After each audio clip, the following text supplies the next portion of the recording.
Hello guys, welcome to my channel. তো আজকে আমরা কথা বলবো ডাঙ্কির ডে 4 আর ডে 5 এর বক্স অফিস কালেকশন নিয়ে এবং সালারের কালেকশন নিয়ে। ভাই বিরাট বড় লোচা হয়ে গেছে এই বক্স অফিস কালেকশন নিয়ে। আমি ভাবতে পারিনি যে সালার এরকম করবে। যদি তোমরা যদি ভালো মুভি বানাও তো তাহলে এরকম কাজ করবো কেন? ভাই ফেক বক্স অফিস কালেকশন বার করছে এদের মেকার্সরা। সালারের মেকার্সরা ফেক বক্স অফিস কালেকশন দিচ্ছে। মানে এত বাজে আমি ভাবিনি। মানে যেটা ভাই কালেকশন হচ্ছে সেটা তো দেখাবি। মানে চিন্তা করতে পারবেন না, তারা বাড়িয়ে বাড়িয়ে ডে 1 থেকে জিনিসটা করছে। আমি সব বলবো কিভাবে ওরা কি ফেক বক্স অফিস কালেকশনের কারণ কিভাবে ধরা পড়েছে, সব বলবো এই ভিডিওতে। তো প্রথম ডাঙ্কির আর কি বক্স অফিস কালেকশন নিয়ে কথা বলে নিই। গাইজ, ডাঙ্কি ডে 4-এ যে কালেকশনটা করেছে সেটা হলো 30.7 কারোর, যেটা একটা ভালো জাম্প হয়েছিল। যেটা গাইজ ডে 3 থেকে অনেক ভালো, যেহেতু ডে 4-এ একটা ভালো জাম্প করেছিল ডে 3 থেকে। তারপর গাইজ ডে 5-এ যেই আর কি বক্স অফিস কালেকশনটা যেটা এসে দাঁড়িয়েছে সেটাই একটু ডিসঅ্যাপয়েন্টিং হতে পারে, কারণ সেরকম কমাতে পারেনি। যেহেতু ক্রিসমাস ছিল, তো ক্রিসমাসের দিন একটা ছুটির দিন ছিল, তো আমরা এক্সপেক্ট করেছিলাম যে একটা বড় কালেকশন এসে দাঁড়াবে ওখানটা, ছুটির দিন যেহেতু। কিন্তু আর কি বক্স অফিস কালেকশন এসে দাঁড়ায়নি। 22.5 কারোর আর কি ডে 5-এ কামিয়েছে, যেটা খুব ভালো নয়, কারণ ডে 4-এ একটা ভালো জাম্প করেছিল, আবার ডে 5-এ কিন্তু এই মুভিটা কিন্তু একটা স্ট্রেটলি লাইন যাচ্ছে না, কখনো আপ হচ্ছে কখনো ডাউন হচ্ছে, এরকম কালেকশন আসছে। তো দেখা যাক ওভারঅল কি হয়। এটা কিন্তু আমি ওয়ার্ল্ড ওয়াইড কালেকশন বলছি না, জাস্ট ইন্ডিয়ার আমি বলছি, ওয়ার্ল্ড ওয়াইড বলছি না।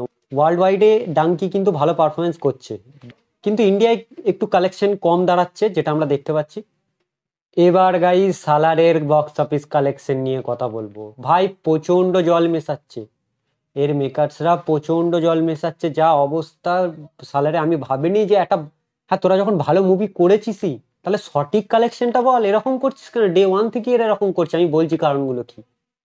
তো গাইজ প্রথম আমরা আসল কালেকশনটা বলে নিই, ফেক কালেকশনটা বলবো না, আসলটা যেটা হয়ে দাঁড়িয়েছে সেটা বলবো। তো গাইজ সালার ডে 3 যেটা কালেকশন করেছে আর কি ইন্ডিয়ায় 62.05 কারোর, যেটা খুবই ভালো, ডে 3-তে খুবই ভালো। এরপর ডে 4-এর যদি কথা বলি, গাইজ ডে 4-এ যে কালেকশনটা এসে দাঁড়িয়েছে সেটা হলো 42.05 কারোর, যেটা খুবই ভালো। মানে এটা আর কি ডে 4 একটু কমেছে, কিন্তু তাও ভালো, এটা বলা যায় ভালো। কিন্তু এর যে হিন্দিটা, যেটা হিন্দি ল্যাঙ্গুয়েজে প্রতিদিন কিন্তু গ্রোথ করছে, এমন নয় যে হিন্দিটা একটু ডাউন যাচ্ছে, হিন্দিটাও গ্রোথ করছে, যেটা খুব ভালো। সালারের বক্স অফিস কালেকশন ভালো ডাঙ্কির থেকে। কিন্তু এরপর বলি কি হচ্ছে। তো গাইস সালারের ফেক বক্স অফিস কালেকশন নিয়ে যদি কথা বলি, সালারের মেকারসরা প্রতিনিয়ত ফেক আপডেট তারা ছড়িয়ে যাচ্ছে সেই ডে 1 থেকে।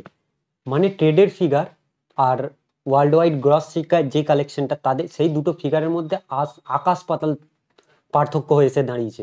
মানে কোনোটাই ম্যাচ খাচ্ছে না। ট্রেড ফিগার যেটা আর কি কালেকশন করে দেখছে, আর তারা যেটা বলছে ওয়ার্ল্ড ওয়াইড আর কি গ্রস কালেকশন যেটা আর কি বেরিয়েছে, সেটার সাথে কোনো ম্যাচ খাচ্ছে না। তারপর আরেকটা জিনিস, তারপর সব থেকে বড় জিনিস যে নিউজ পেপার সালারের ডে 1 আর কি 23 তারিখেই তারা বক্স অফিস কালেকশন ছেড়ে দিচ্ছে তাদের নিউজ পেপারে। তারা কি করে জানলো তাদের বক্স অফিস কালেকশন? আর তারা এত আগে কি করে দিয়ে দিল? নিশ্চয়ই তাহলে সালারের মেকার্সরা বলছে, আবার সালারের মেকার্সরাও পোস্ট করেছে, তারা অ্যাড হিসেবে পোস্ট করেছে। তারা এখন বলছে আমরা অ্যাড হিসেবে ওটা পোস্ট করেছি। তারা নাকি এখন বলছে ডে 4-এ আর কি ওয়ার্ল্ড ওয়াইড কালেকশন হচ্ছে 400 কোটি টাকা, যেটা মানে ম্যাচ খাচ্ছে না, যেটা ট্রেডস এর সাথে ওয়ার্ল্ড ওয়াইড গ্রস কালেকশন যারা মেকার্সরা দিচ্ছে তাদের সাথে কোনো ম্যাচ খাচ্ছে না। এরকম ঘাবলাবাজি চলছে সালার নিয়ে।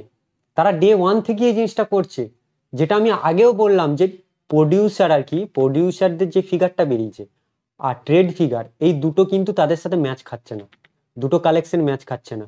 এই জন্যই আচ্ছা রে বাবা, তোরা ভালো মুভি করেছিস অবশ্যই ভালো মুভি করেছিস, তো এইভাবে তারা মানে নিতে পারছে না ওই কালেকশনটা। তাদের যেই কালেকশনটা ভালো কালেকশন আসছে, ভালো যে রেসপন্স আসছে মুভিটায়, কিন্তু ওটা তারা নিতে পারছে না, তাদের আরো চাই। আর ভাই কিছু বট পাবলিক আছে যারা ডাঙ্কির বক্স অফিস কালেকশন নিয়ে কথা তুলেছে। আরে ভাই তাদের বক্স অফিস কালেকশন ডাউন, তারা বিশাল আপে নেই, তাদের কমছে, দিনকে দিন বক্স অফিস কালেকশন কমছে, তাদের একটা ফিগার ভালো নয়।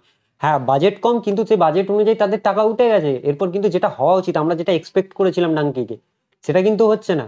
তাও তারা কিছু বট পাবলিকরা বলছে যে ওরা নাকি চুরি করছে, যেহেতু নিজেদের চুরি হয়েছে, তো ওই জন্যই তারা বলছে যে চুরি হচ্ছে। আমি একটা কথা ওই বট পাবলিক গুলোকে বলতে চাই, আরে ভাই যদি তারা চুরি করতো না, তাহলে ডে 1 ডে 2 এর মধ্যে জওয়ান আর পাঠানের মতো একটা গ্রস কালেকশন দেখিয়ে দিত তোদের মতো ওয়ার্ল্ড ওয়াইড গ্রস কালেকশন। তারা কিন্তু ওই জিনিসটা করেনি। তারা অ্যাকচুয়ালি যেটা তাদের বক্স অফিস কালেকশন তারাই সেটা বলছে, সেটাই বলেছে। আর তাদের সেটা ট্রেড আর কি করেওছে, ট্রেড কালেকশনে যেটা এসছে সেটার সাথে ম্যাচও খেয়েছে। এমন নয় যে তারা ডিফারেন্স হয়েছে, তাদের ডিফারেন্ট ম্যাচ খেয়েছে। তারা ভুলভাল বক্স অফিস কালেকশন দিচ্ছে না। তো গাইজ এই ঘাপলা চলছে এই সব এই নিয়ে, এই সালার ডাঙ্কি নিয়ে সালারের ফ্যান্সরা এইসব করছে। আর তারা ঠিকঠাক ম্যাচ খাওয়াতে পারছে না, বক্স অফিস কালেকশন এইসবই। আরে এটাই এক্সপেক্ট করেছিলাম, এটাই হবে, কেউ একজনকে তো জিততে হবে। তো গাইজ এই ছিল আমার ছোট্ট একটা আপডেট, ছোট্ট একটা বক্স অফিস কালেকশন ভিডিও। ভালো লাগলে অবশ্যই একটু লাইক করবেন এবং কমেন্ট করে জানাবেন কেমন লেগেছে। আর আপনাদের বক্স অফিস কালেকশন আপনারা যতটুকু জানতে পেরেছেন অবশ্যই কমেন্ট বক্সে জানাবেন। তো চলুন নেক্সট একটা ভিডিওতে দেখা হবে। আর চ্যানেলে যদি নতুন হয়ে থাকেন চ্যানেলটা সাবস্ক্রাইব করে দিন আর পাশে থাকা বেল আইকনটি বাজিয়ে দিন, যাতে নতুন নতুন ভিডিও সবার আগে আপনাদের কাছে পৌঁছায়।